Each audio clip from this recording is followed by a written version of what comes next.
dreams do come true, reality sets in, and we here.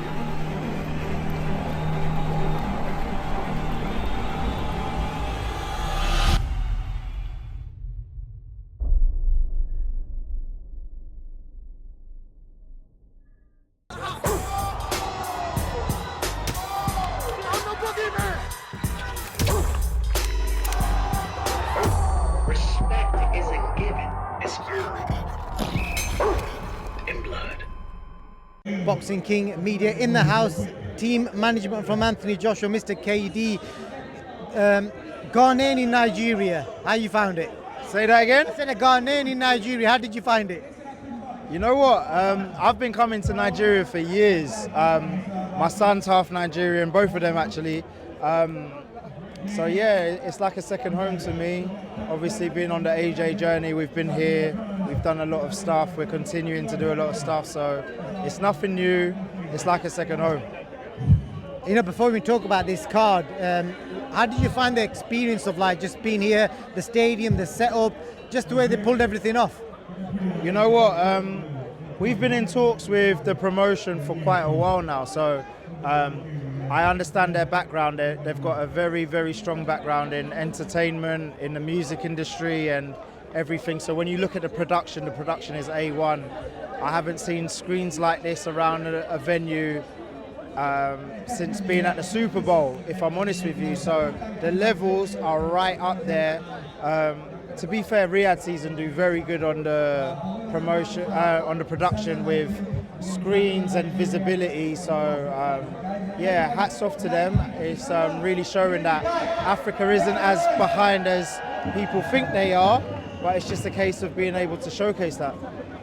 Definitely so. And I have to ask you, your guy Anthony Joshua, rumours of him fighting here in Nigeria. This place has been name dropped.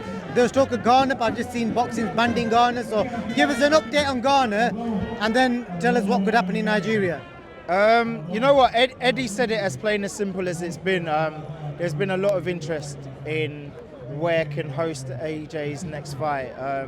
We have received offers on this continent from Ghana, and Nigeria, and a few other places are creeping in with their offers. So it's an interesting time now. We've got enough time as a team to pick the options and see what works best. But between Ghana and Nigeria, there's so much synergy.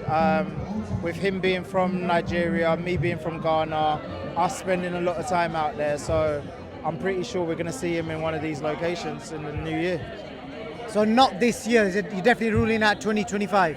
Yeah, look, I go off what Eddie says, and Eddie's the promoter. So Eddie's saying next year we're locking in, so we're locking in. Dropping the blame on Eddie Hearn. And any names, can you give me any hints at all on a name? Like I always say, it's the... I just go to it. Bakoli's the guy that's been mentioned. Yeah, Bakoli's name gets mentioned naturally because he's African, and I guess Billy Nelson has done well with the sparring Feebles, so it is what it is. I guess he's a name in the hat. I don't know what name gets pulled out of the hat, but what I will always say is that it is the Anthony Joshua show.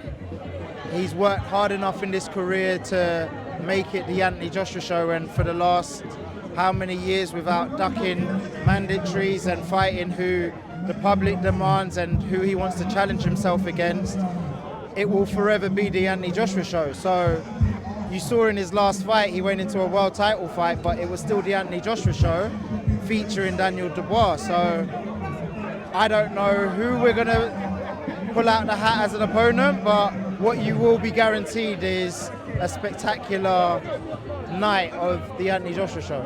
Just a quick word on that rematch clause. A lot of people talked about, whether he was going to fight Dubois again. How did that end? Is that kind of done with now? Like I said, with that was a Riyadh season thing. Eddie's touched on it enough in the media, and the opportunity came and the opportunity went. So it is what it is, and best of luck to everybody in their careers. That's it really. How good was that main event? Look, I want to talk about Emmanuel Adiassi.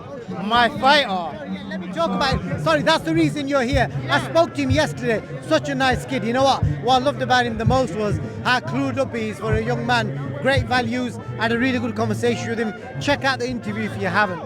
Listen, Emmanuel is an amazing prospect who has been grafting behind the scenes for a very long time.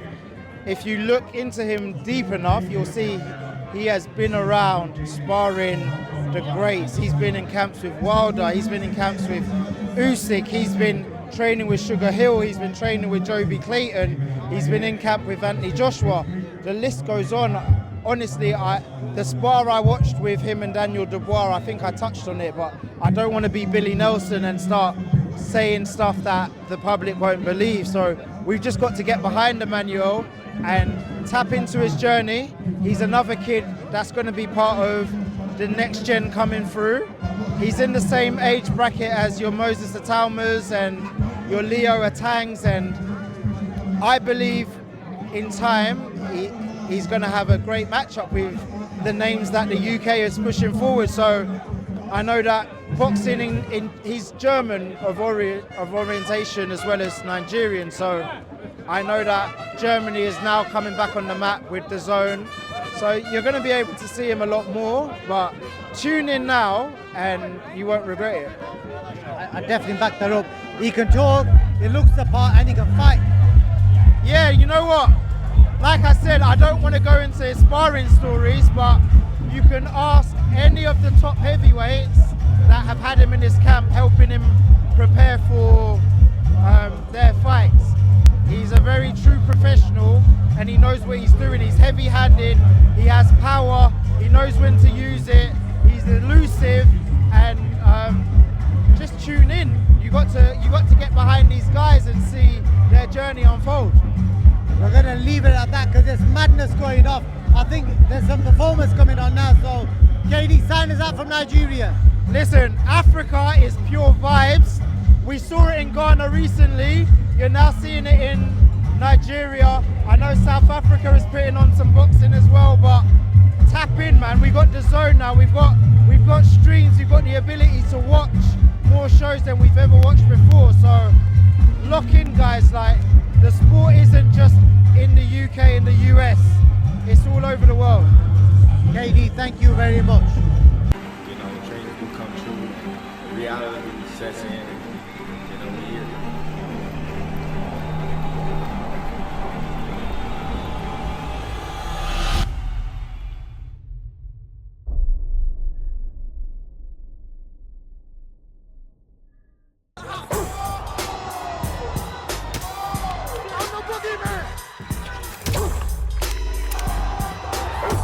Respect isn't given, it's earned.